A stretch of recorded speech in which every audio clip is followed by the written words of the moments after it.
রাজ্য বিজেপিতে আদি নব্য লড়াই আরএসএস এর হস্তক্ষেপ কি করতে হবে বলে দিল আরএসএস। রাজ্য সহ সব জেলা কমিটিতে 70% আদি বিজেপি, আরএসএস রাখতে হবে, বাকি 30% নব্য বিজেপিকে নিতে হবে। কাউকে বাদ দেওয়া যাবে না এই নয়া নিয়মে। 15ই আগস্টের মধ্যে সমস্ত জেলা কমিটি তৈরি করতে বলা হয়েছে। চলতি মাসেই রাজ্য কমিটি তৈরি হবে। কয়েকটি জেলা কমিটির কাজে খুশি নয় কেন্দ্রীয় নেতৃত্ব। বিজেপির রাজ্য সভাপতির চেয়ারে বসার পরেই দলকে এক সূত্রে বাঁধার চেষ্টা করেছিলেন আমরা দেখেছিলাম শ্রমিক ভট্টাচার্য। তবে এবার আরএসএস কে হস্তক্ষেপ করতে হচ্ছে বিজেপির আদি নব্য দ্বন্দ্ব মেটাতে। নিউজরুম থেকে রয়েছেন আমাদের বিশেষ প্রতিনিধি অঞ্জন রায়। অঞ্জনদা, বিজেপির রাজ্য সভাপতি পদে আসার পর শ্রমিক ভট্টাচার্য তিনি যেমনটা বলেছিলেন যে বঙ্গ বিজেপিতে কোনো গোষ্ঠীদ্বন্দ্ব থাকবে না, এখানে সবাই একসঙ্গে লড়াই করতে হবে, আদি নব্য বলে কিছু থাকবে না এবং সকলকে নিয়ে চলার বার্তা দিয়েছিলেন।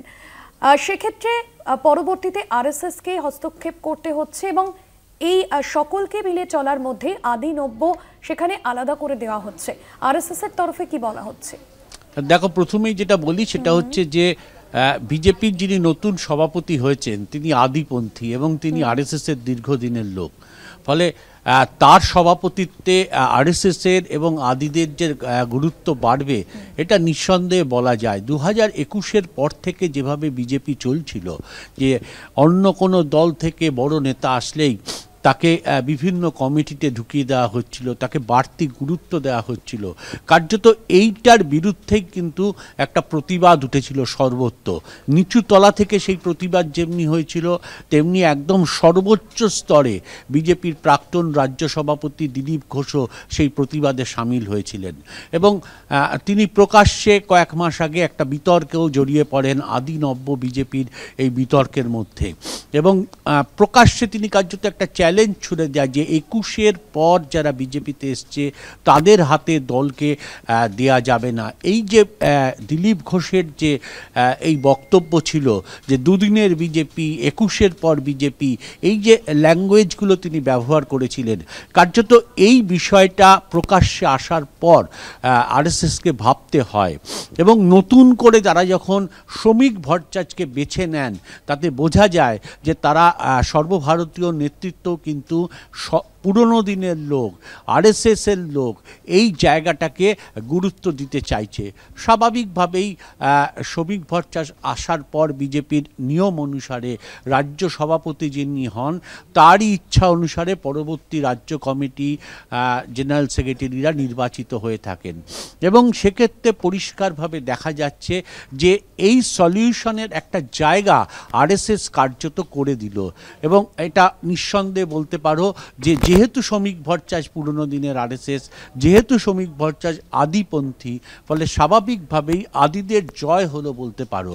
যা ইকুয়েশন এসছে তাতে দেখা যাচ্ছে 70% আরএসএস এবং আদিদের রাখতে হবে। যারা আদি তারা অবশ্যই আরএসএসের লোক বা যারা আরএসএসের লোক তারা আদি হিসাবেই চিহ্নিত, নতুন বলে তারা নয়।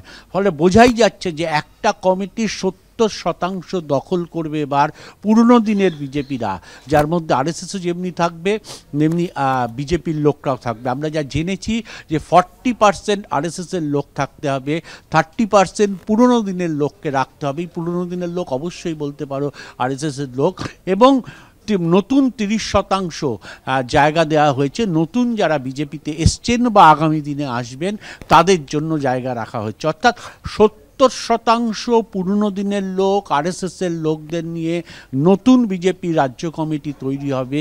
শুধু তাই নয়, সমস্ত জেলা কমিটি এই ফর্মুলায় তৈরি করতে বলা হয়েছে এবং তার পরবর্তী ক্ষেত্রে ধাপের যে সব কমিটিগুলো থাকবে তাতেও এই ইকুয়েশন মেরে অর্থাৎ 70 এবং 30, নতুনদের জন্য 30%, 70% হচ্ছে পুরনোদের জন্য এবং আরএসএসের জন্য, এই ইকুয়েশন মেনে কমিটি করা বা করতে বলা হয়েছে।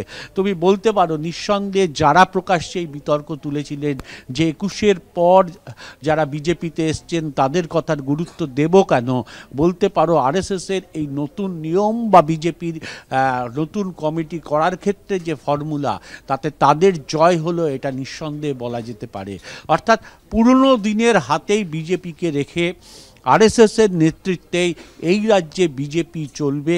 নতুন যারা আসবেন তাদেরকে সম্মান দেয়া হবে, কিন্তু 30%-এর বেশি তাদের কমিটিতে জায়গা দেওয়া হবে না। সেটা সব কমিটির ক্ষেত্রে প্রযোজ্য। পুরনো দিনের লোকরাই থাকবে 70% মতন। অর্থাৎ বুঝতেই পারছ যে পুরনো পথকে ধরেই বিজেপি এগোতে চাইছে নতুনদের সঙ্গে নিয়ে।